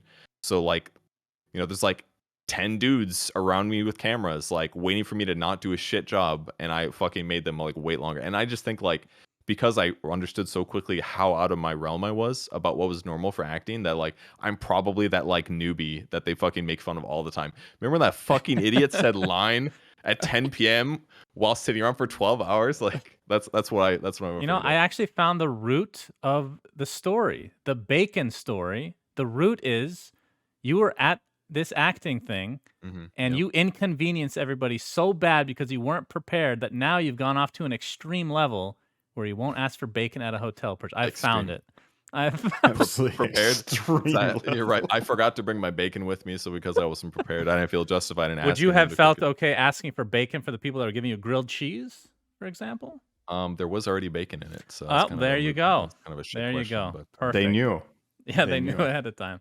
Okay, let's move on. Let's talk a bit about Dota related stuff. So, wait, before we move on, okay, I just want to talk about how that if I do 2 more Screen Actors Guild appearances, I'm in the guild. That's all. So somebody fucking hire me, please. And number 2, they have excellent unions. I only got paid $600 to be in the show, which was not economically efficient, but I got residuals guaranteed, and I ended up making like another $2,000 or $3,000 from residuals from the episode. So get unions. That's all. nice, very nice. Talk to us. Sorry, I keep forgetting Cinder's here. Talk to us about Hello. your obsession with ability draft. Much like I've said in other areas of my life, I like to try new things and experiment and theory craft. It's very fun. And ability draft gives you another really good way to do that. So I think the best game modes like ability draft or atomic war are perfect when the patch gets a little bit stale because they're still Dota like and they give you new ways to think about the game. They help you learn about the value of heroes. Like, for example, is Viper good without poison attack? The answer is fuck no. Poison attack is by far his best ability because it gives you incredible lane domination. So like you learn things like that. Like Wind Run is probably Wind Rangers. It's one of the highest win rates in ability draft as a skill because it gives you everything: escape, movement speed, mobility, survivability, things like that. Like And it has initiation. an Ags, right? And it has an Axe upgrade too, yeah. So like there's things like that that you can learn that help you have a better understanding of Dota. It helps teach you why itemizations are good, why itemizations fit on. So it's easier for me to like have a brand new hero and figure out the itemization pretty quickly. Like I didn't say Echo Saber for Dawnbreaker, but I was like Armlet Dawnbreaker is going to be fucking amazing damage wise because it's a strength hero. It gives you the best raw damage per dollar. It gives you armor and attack speed. It like covers a lot of the things she needs, for example. So it just helps you be better at Dota faster and when approached with new situations, and that's why I love it. Cool. Why do you think Anyone it's else? not? Why is it not popular? Queue times are long, typically. Cowards, a lot of coward Dota players. A lot of players are afraid. A lot of players just stick to like what 5 to 10 heroes. So like, why would they go in ability draft when they don't know any other skills? Like they're gonna like if you go into ability draft blind, you're gonna have a bad time, no doubt about it. Because like if you like, it really makes you appreciate hero with skill builds as being well designed. Because almost every hero has the ability to do AOE damage, to farm. Therefore, if you don't have AOE damage, if you have skills that just aren't useful at any stage of the game, you get behind and then the game feels awful because then you're like, wow, I can't farm, I can't gank, I got 3 passives. Who knew this was going to be bad? Who knew Bristleback, Kraken Shell, and I don't know, Bulwark would be a bad skill build? Who could have predicted that? Do you think But part of the... Sorry, go ahead. no, that's all. That was Okay. basically. I was going to say, do you think part of the reason that the mode isn't as popular as it could be is that for 2 equally skilled players, if someone enters ability draft and is inexperienced, they just get rolled. It's like this added layer of complexity where you just get discouraged because, oh, there's these like players that clearly have a lot of hours in this and are just really good at drafting spells. And then it almost feels like quote unquote unfair how they just dominate you all game because they picked abilities correctly and you are a bit lost. Or do you think that should be a motivating factor to play again? I don't really see that as that different than like in regular Dota and the same thing. Like players that play more are going to know what the meta heroes are and what the item builds Right. are. Like people abuse the best stuff all the time, and I that frustrates me certainly because then it feels like I have to also pick similarly or equally competitive things just to have a chance or to have an equal game. So I get the frustration, but with that said, like if you are a better Dota player than another guy, you can still outlane him. It's still not that different. The mechanics of the game are still the same. Mana management, good skill usage, smart skill builds, itemization that fits what you need. Like all of that is still there. So like you're right, and certainly like you can get fucked if like your teammates don't know what the best abilities in the game are. So like if your team has like if your newbies are like the first 2 picks and they don't pick, Burrow Strike, Wind Run, Bad Juju, things like that, or like Empower on melee heroes. It's like if they just don't get those, then your opponents get those better abilities. They get more tier 1 abilities than they should, So that can really hurt. Right.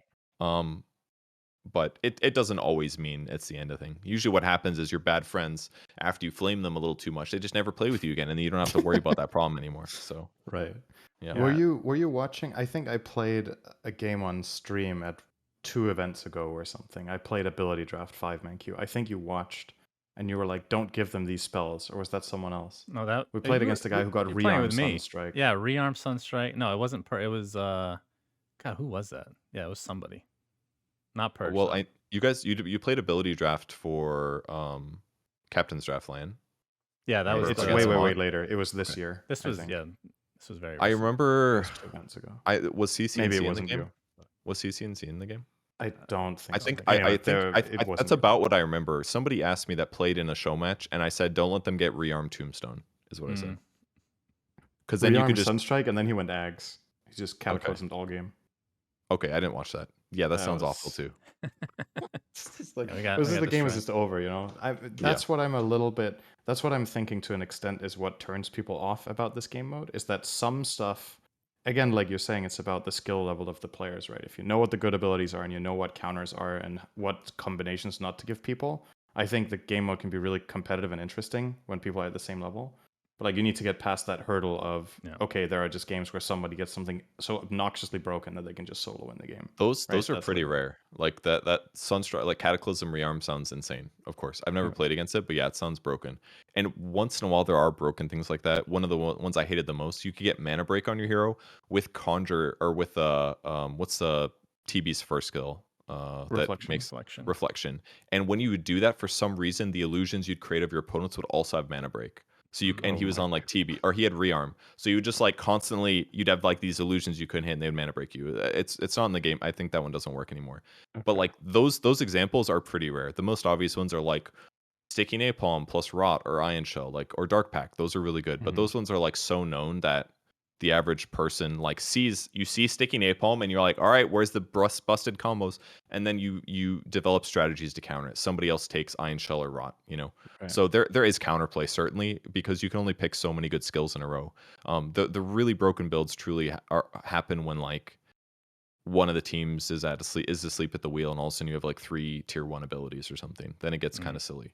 So like those like nightmare scenarios you're talking about are extremely rare. From what I've seen, it's more about like there's a lot of balance of it's a lot about laning. Like you need to grab skills that win you lanes, right? Like it's in drafts in pro games very standard. Do you get reactive armor? Do you get poison sting? Do you get poison attack? Do you get these like lane winning abilities? If you do, you can crush your lanes, and it doesn't matter if your opponent's build is really good because they never got to get online. So like there's certainly ways to beat cool combos or good combos, and a lot of that has to do with normal Dota momentum. So these like freak examples that might exist sometimes, as long as they happen rarely, I think that's exciting and still fun. So I don't think it says negative things about the mode.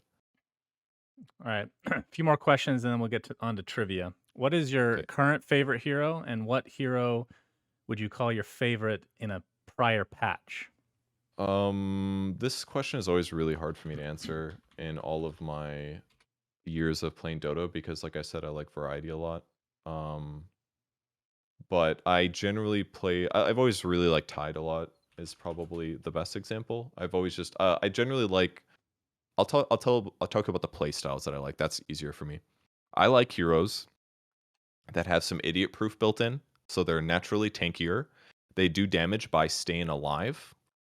And so the longer you stay alive, the more damage you do, and therefore allow me to cover my weaknesses. My map awareness was really atrocious at the time. I get completely tunnel visioned on what I'm doing. So I like tanky heroes that can do a lot of damage by staying alive. Undying, Necrophos, Viper, Death Prophet. Bristleback.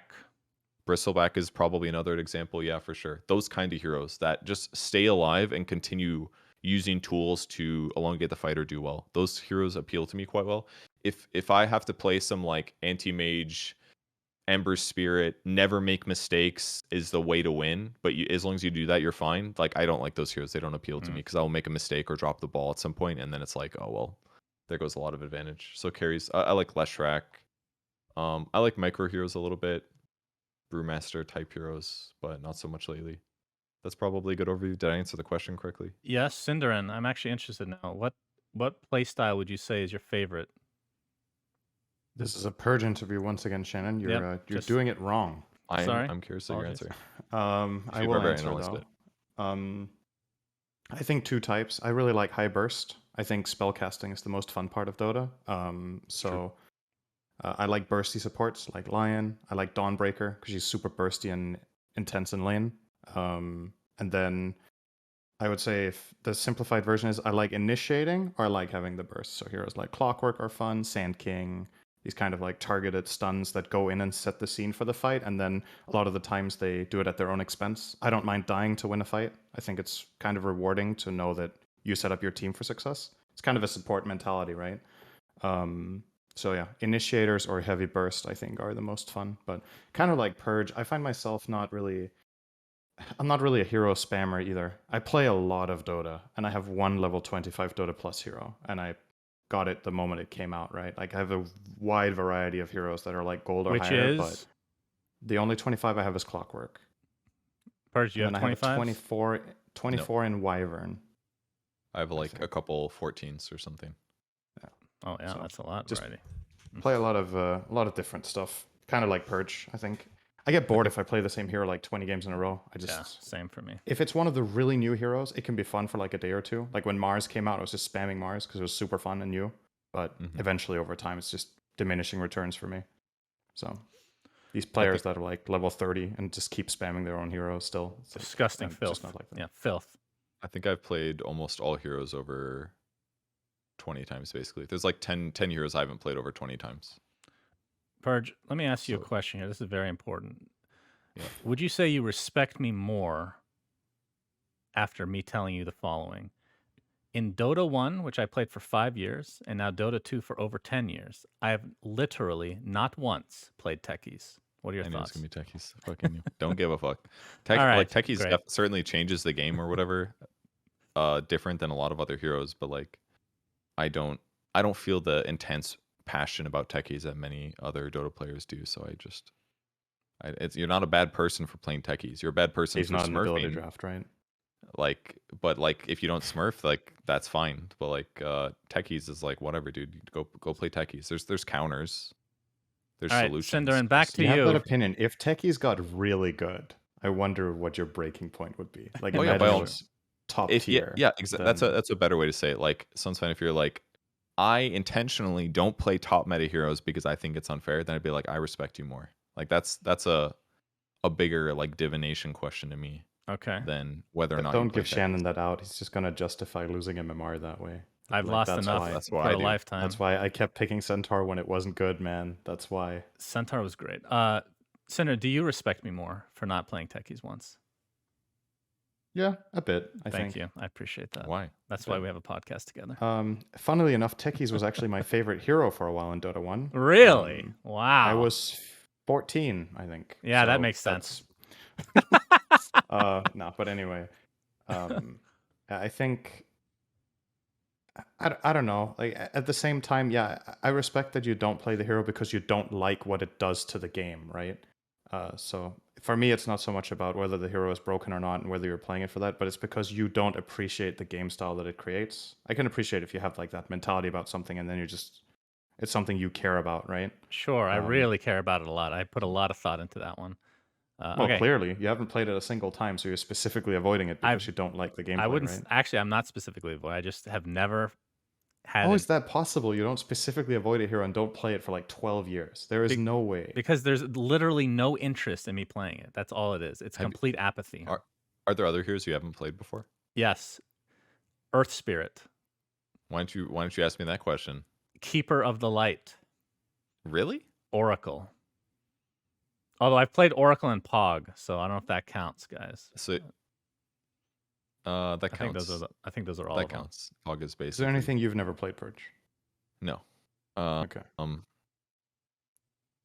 What about you, Cinder? No, I played all heroes. Back to you. I have Cinder. one game on Arc Warden, and it was with you in A to Z, and we lost. I'm 3-0 with Arc Warden.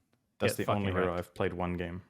All right. That appeals to me so little. It's unbelievable. Yeah. It's like Yeah, I everything about that truly- hero is what I don't like. I think I hate him more Really? than Techies, actually. I played him 3 times, so. It's a micro hero that is about farming and split pushing. Doesn't have Yeah. burst and doesn't go in first. Like he literally everything I Yeah. just said is like the polar opposite of my entire hero pool. Like when Arc Warden came out, I was really jazzed about him because I was like, oh, I'm gonna get like Midas and I'm gonna get a Blink Dagger and I'm gonna get Sheep Stick and it's gonna be really fun. You're gonna like jump around and like disable and press all these buttons. But then that Divine Rapier shit came out where people would buy Rapier and stand in Oh Fountain, my and it was like, God. oh, well, you just that's one thing I hate about Dota sometimes is that like it's naturally balanced on what the best strategy is. So like when something like that comes out that's just far and away the best thing to do, it's like any of the other playstyles just get watered down and watered down and watered down until like the hero is just a fucking husk of like this is the only way to play it. You have to buy Divine Rapier, and obviously they got nerfed eventually, but like that hurts sometimes in Dota. Kind of like Clinks with Maelstrom right now, right? Like it's just Well, you have okay. to buy it every game. it Speaking feels of like. that, Purge, what do you think of the current patch? Clinks is fucking disgustingly broken. I Okay. don't say that lightly, and I don't say that often. He's fucking disgustingly broken. His Burning Barrage is 70 fucking mana. 70 mana to clear an entire creep wave at like 12 minutes into the game with like 1 or 2 last hits afterwards. You can clear an entire stack. You can do like 2 of those to clear an H. 70 mana. It's insane. He has 0 mana needs. He's got a 1.75 mana regen Talon at 10. That shit needs to be removed. Force that fucker to buy a soul ring or like a bottle or fucking something. Clarities maybe. Because like you get away with so much. So, and he's also got free HP regen with his ulti. He's got free raw HP. He's got free damage. He's insanely fucking broken. It's like Burning Barrage was like the biggest skill mistake in my opinion for a long time. They spent patches. Really? Yes, they spent patches and patches nerfing all the ways that people could easily clear jungle camps. And then they're like, Burning Barrage, here you go. Let's So just you fuck would- this all up. You would actually like them to remove the skill entirely then? I mean, that needs to be nerfed, without a doubt. So what would But you like, nerf other than the mana cost? Like the base damage? so one of Sin's ideas at the event was that reduce the barrage count by like 1 or something right away. That would be an easy way to do it. I think mana costs should be removed or reduced, or sorry, it should be increased.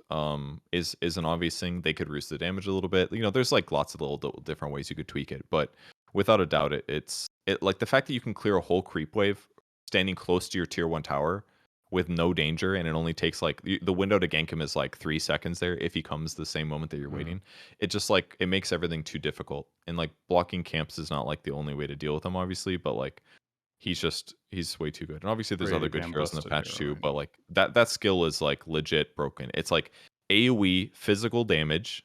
So it solves basically all of problems here except for that somebody has high armor or physical immunity, and you can apply modifiers. It's like the fact that it does both is insane. I get that it has to do modifiers, so it does Syrian arrows or whatever for free, by the way. Those don't cost mana when you shoot it.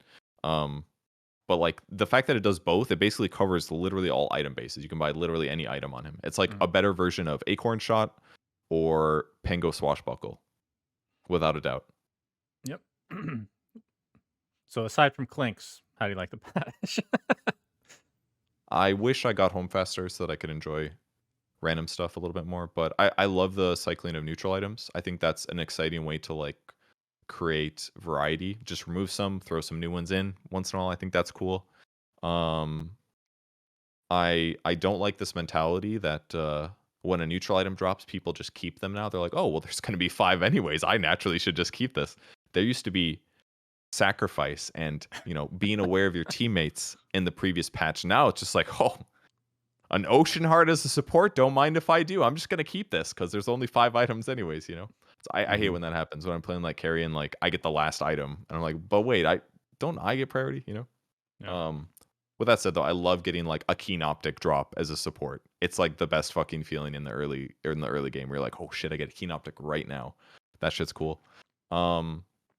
But other than like a couple like hero outliers that are really good, like Sven, or Klinks is way worse, of course. But other than a couple hero outliers, I'm pretty happy with the patch right now, I would say. Okay. Do you think I- if you were to nerf, let's say if you were to nerf like Klinks and Sven, for example, what would your approach be? Would it be lowering the value of stacking, or would it be nerfing those heroes specifically? Like, what do you think the biggest plague is on why these heroes feel so stupidly broken? Is it the ancient stacking, or is it themselves inherently? I guess it is the cleave aspect. Like so many other heroes, cleave stuff has been reduced. TA, who else was really broken stack wise? Luna got nerfed Like a bit. 6 months. Yeah, I guess like Luna and stuff like that too, for like clearing stacks. But these other heroes that weren't good, that had natural stacking benefits, like they get buffed because they weren't good at the time, and then it kind of all like collides at the same moment. It's usually what makes things broken in Dota, is that like somebody's been like effectively stealth buffed for months until all of a sudden they're like broken. That changes things a lot. I read a Reddit article or Reddit topic about that recently, about like, oh, we should nerf stacking because it's easy or something, but it does take work and effort.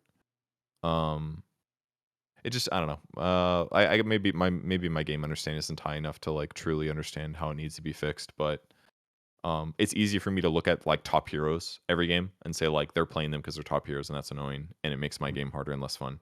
And frankly, I've played that Klinks like 2 or 3 times now since the patch came out, and every time it feels insane busted in game. Every single time. It's like one of the few heroes I played in a long time where I could tell just how disgusting the hero was, power level wise. So Sven, I fuck up with all the time. I like take bad fights or whatever, die. You overcommit, get disabled, and now you can't get out. Klinks is like you have so many outs, so you could just kill them.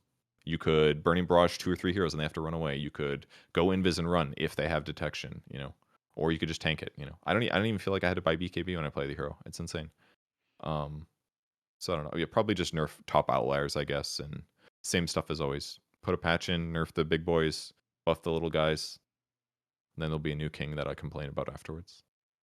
All right, final question. What are your thoughts on Dota's future? Are you optimistic? Do you think it's on a downward trajectory? Do you think we've peaked?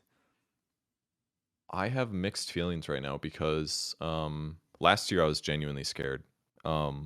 There was that long stretch of time where TI almost happened, then it didn't, and then it took time for a patch to come out. And in that time period, my viewership on my Twitch stream dropped a lot, like down to like 700, 800 concurrents, and I hadn't been below 1,000 average in a long time. So it was like the first time where I was like really scared that Dota was dying. When the patch came out, it like flooded viewers in, and everyone was like happy again because they're like, "Oh, well, I'm not bored of Dota. I'll watch it again." So everything was mostly fine. But it kind of like finally woke me up to the reality that Dota might someday go away. With that said, though, the positives are that I think Valve has actually done a really good job in the last 9 months, more or less. I think the DPC system, it was delayed, obviously. I wish it had come out earlier. It should have come out earlier. But the DPC system as a whole, I think, was positive for Dota. Obviously, some negatives about it, but generally good. And I think the anime came out. That was fucking cool. They made the new player experience finally. That was really good. You can criticize the battle pass not contributing money to prize pool or whatever, but from my perspective, I've always known people buy hats because they want to buy hats. There's just people that get entitled about it and say like, "Well, I bought hats to support the prize pool. You have to do what I say." And I'm kind of like, you wanted the cosmetics mostly, so I don't know. So the cash grab with the last battle pass doesn't bother me that much. So as a whole, like I think Valve has done a pretty good job. Are they going to always be like this? I don't know, but I'm pretty content with how they've been the last year. With that said, though, I definitely am thinking I'm afraid of the future in the sense that I'm bad. I feel bad at pivoting. Like I know that I'm a valuable influencer naturally. I can get people to buy all the products that I want, surely. But I'm scared that I'm like Dota's not necessarily going to ever like the people that love Dota. Obviously, if Dota ceases to exist right now and the servers are gone forever and they hold the IP, obviously we're all going to go somewhere, and like maybe I could shift to that game or that community or whatever. But it worries me that my lifestyle would change and that maybe I'd have to move or get another job or do something less comfortable, which is basically guaranteed if Dota dies. So that part worries me more and more as time goes on. But that's mostly like my insecurities talking, not so much like my expectations of Dota dying. But my viewership has gone down a little bit. But there's like lots of things I should be doing that would help comfort and cover me from that. So it's mostly I just need to do a better job to like make my security there, and not so much like I'm not like crying that Dota is dying. It's like it's mostly my things, I think. But with that said, like it's not as easy as it used to be. And now I think of the days where I'd like stream and get like 4,000 viewers, and like I took that shit so hard for granted. I'd just be like, I'm just gonna stream twice a week, get 4,000 viewers. If I just did that daily, who knows how much money I would have made, you know, or how big my profile would have been, or maybe it would have been easier to switch to other games, that kind of stuff. So that's the stuff I think about now. Sometimes when I think about like Dota's trajectory and how long it's gonna exist as an esport, I think about it for selfish reasons, obviously. But either way, I still love Dota and I'm happy it's here. And maybe sometimes I get a little bit bored of the patch cycle. It's like, oh, which heroes are gonna be the good ones now? But ultimately we're all here because we like the game, and I think Valve is in the beta team or whatever, whoever's still updating the game has been doing a good job with the adjustments. I love talent trees. I like neutral items. There's like cool things that they've been adding, so I'm pretty hopeful for the future in terms of us all loving Dota still. Okay, cool. All right. Is there anything you wanted to talk about before we get on to the aforementioned trivia? I wanted to bring up Anything we bacon missed? one last. No, I'm just kidding. All right. Can we just rehash this bacon No. conversation? I have to For the say 12th time. that was the best bacon I've ever had in my life. I don't know if it's because I was deprived and it was just so satisfying to eat that in front of Purge while he was eating liquid fucking meat. And you refused to have it, right? You didn't. Did have you talk any of about it. the liquid meat? Uh, Did you tell no. everybody about the liquid meat yet? I think so. Yeah. So there's this like it was like there's this sign that said local products or something like that, and one of them looked like a tube of bologna but cut into slices. Like so it was just like little discs of liquid meat basically. It was like You squeeze it out and it just comes. well, it wasn't squeezed out. It was not encased in like it wasn't like a hot dog or anything like that or a brat or something. It was just like it clearly came out of a tube and they cut it with a knife and then you put mustard on it. It was actually quite good. But The bacon was better. sounds fun. Of course it was because it's like a prepared product and they probably put salt and sugar on it. But like either way, it's like I don't know what you guys. There was meat there to eat. It was just not the kind you fuckers wanted. That's all it was. That's right. Okay. So with that said, let's go on to the trivia. And of course, some of these are not remotely interesting, but we're going to do it anyway. So, Shannon, you say that every time. I Do you know. realize how hard know. it is to come up with more and more stuff about yourself? It's so easy for you to say that when you don't have to be the. Maybe I should run the trivia next time or the Yeah. next 10 I times. went Yeah, to this sure. website, a 100 getting to know you questions, and I pulled some of them from that. Would you like me to send you the link That's a afterwards? very Purge thing to do. it Yeah, is. that's good. Well, that's why I Okay. got the Zephyr team name, coolestwords.com. Oh, yeah. When you announced Zephyr, I'm like, oh, that's the hero from Heroes of Newerth. Were you aware of this, young man? Great hero, by the way. Should be ported to Dota. Okay. Cinderin. Yes. What was Purge's family's first gaming console? Has he said this already? No. Would you like to He know hasn't. what year I was born? I have a pretty good guess. The question is I if they already had it told you at the before beginning you. of this episode. Yeah, It's yeah, the first thing I said. yeah. You know, the funny thing I'm is, gonna not to say- give him a hint, but your birthday doesn't. Wait, what year was it? 87. It could have been a couple different ones. Go ahead, Cinderin. I can give you multiple choice if you'd like. No, that's too easy. I'm gonna say an Atari. Wow, that's fucking old. That's older than me, bro. Jesus Bad Christ. answer. Very bad. You're 2 generations off. He said his dad likes video games, right? No, my they dad could've- liked could've- sci-fi. Nerd They could have games. had. Yeah. Oh, true. He liked that, and that's why you got into gaming. But he could have also liked gaming himself. Then you would have had an Atari. That was a guess. In your world, maybe, Cinderin. All right, what was the Okay, answer? Shannon. Super Nintendo. I missed the Oh. regular Nintendo. But one of my neighborhood friends had one, so I played Duck Hunt and we played Oh. Pictionary on it. Oh, I and didn't even know they Super had Mario Duck Bro- Hunt for Mario Super Brothers. Nintendo. Oh. Or no. I said my neighbor had one of my childhood friends had one, so I did play the original Nintendo, Oh, but okay. we didn't own it. The first one we got was the Super Nintendo at Christmas. And when is the Atari from? Before Uh, Nintendo. Yeah, I mean, yeah. Isn't it from the 80s? It's the 80s. I don't know how. I remember that. 77. That's Holy 10 years shit. before I was born. Okay. Well, Yeah. never mind then. You're I right, take it Alpha. back. Yeah, then that wasn't the best guess, I guess. Yeah, good effort, though. Good effort. Wow. All right. That's crazy. Is that all? Purge. This is Cinderin's question. How does Cinderin like his steak? Oh. Not well done. That's probably how you like it, Shannon, you piece of shit. No, that's not I true. would How dare you. say Like bacon. I think the most likely answer, Cinderin's definitely a big foodie, so I think it's pretty safe to say that it has the word rare in the description. And I think the safer guess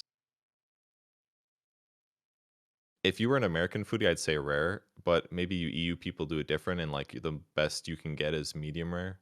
So I'm gonna go with my heart and say rare is your favorite. Oh, so close. Is it So medium rare? close. Yeah. It's medium rare. Can you Yeah. legally do rare in Europe? I think so. Yeah, I think you can. I honestly, Not a confident answer. I don't know if I would like that specifically clearly less than medium rare. It's just the standard thing for me to do. Yeah, I like them both. I think I've had. I don't know if I've ever had like truly rare. Probably somewhere in between rare and medium It's rare. really not that different. Medium rare and rare are pretty Yeah. similar. The most extreme one that I know of is blue, and it's basically like cold on the inside or some Ugh. shit. Like you can get that Yeah. here somewhere Ugh. too. But Ugh, sounds horrible. Shannon, how do you take your steak, Shannon? Medium. You fucking animal. Is medium the next step from medium rare? Is it one separation? Yes, It's like and then okay. there's it's like gray medium on the well inside. and well. All right, medium's fine. And I don't know why it's called well done, because it's basically the closer you get to well done, the less well done it is. This is like true. really weird. It's a weird word for it. You know, when I was a kid, I used to get well done because I didn't know what it meant. You were like, oh, that sounds. I went. good. would No, like I my went to food this. to be done well. No, I went to this restaurant called Pinnacle Peak. For people that are in Arizona, know what it's talking about. Every time, first of all, if you go there with a tie, this was not related to me at all. Obviously, I don't wear ties, but if you wear a tie, they cut it up and then they put it on like the banister. So they just have a whole thing of ties that they've cut off from people. And then if you order a well done steak or burger, they bring, instead of your plate, they first bring you a boot. And I kept doing this, like, oh, that's so fun. Oh my God, that's awesome. They're going to put a boot here. And then later I realized they're literally making fun of me because it's a reference to it tasting as fucking horrible as a boot. So then I stopped doing that. Oh, why did they let you even order it then? I don't know. It's America. And that's what it took for Shannon to understand that his meat was bad. Was a bunch of adults building a business model around bullying their customers. I like if sauce not for a lot, that, so you'd still be there. Well the meat done is every time. not as important to me. All right, Cinderin, this was, believe it or not, this was a question Purge came up with. Okay. How many pillows does Purge sleep with? And by this I mean how many are on your head or in your bed? I will say not in the bed, because that could be infinite effectively. It's Right. How many pillows do I actively utilize when sleeping? Like how many pillows do I prefer to be touching and assisting my body in full support? If you analyze And bonus broke points for down- where they go. Oh, Both on the dick. I'm gonna just statistically speaking, if you come up with that question, it's not one unless you're mind gaming me. So I think two is Very safe. deductive. I'll say two. 2 is correct. All right, where are they? Where did they go? Yeah. That's the real question. One under your head and one under your lower back. I'm gonna say Nope. both heads still. Both head. No, both of you guys are wrong. One under the head, whichever way I'm sleeping, and the one in the fetal position. I gotta hold it in there. It needs so much pressure on my Really? belly. Yeah. Oh, Wow. I like having one there. Yeah. that Did is you actually used to nice. sleep with a teddy bear or something when you were a kid? And that's your Well, it all kind of goes replacement? back to that one time I was acting for that show, and it just created this repressed memory. I had this yeah, that understandable. heavy coat was in my stomach when I embarrassed Yeah. myself, and ever since then I just sleep with 2 pillows. Yeah. It all comes Lined back to with that. bacon. Okay, Purge. Yep. How many countries has Cinderin lived in? The fuck? You guys live in Europe. It's not like you could like walk to like 8 different countries right now. It's like the States, yeah. But he just so close. lived, not visited, lived. Yeah, I know, but he's been homeless for so long. I mean, he's basically lived everywhere. The joke that doesn't make sense will land great. Let's see. I'm gonna say Denmark is a pretty safe bet. I'm gonna say Germany is a safe bet.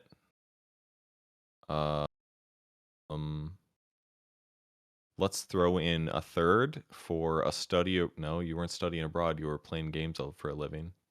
How about the team house shit too? I'm gonna say I think it's pretty safe to say like a range of 3 to 4, and I'm gonna go with 4. 2. It's 2. Damn. Was it Germany? And it was the right 2 that you said. So Okay. I was Nailed like, it. he's good. He's got this down. But then All right. I could tell you were digging for Bonus more. You couldn't question. come up with them. So I you thought there would actually be had chaos it. in there. Damn. You couldn't come up with them. Bonus question for both of you. I'll let Purge go first since Cinder might already know this. I can't remember. How many countries have I lived in? Arizona. Country of Arizona. Okay, so 1. That's it. Okay. What, wait, is this my question? It's That was your- a joke answer. Yeah, so Okay. your question. And then Cinder.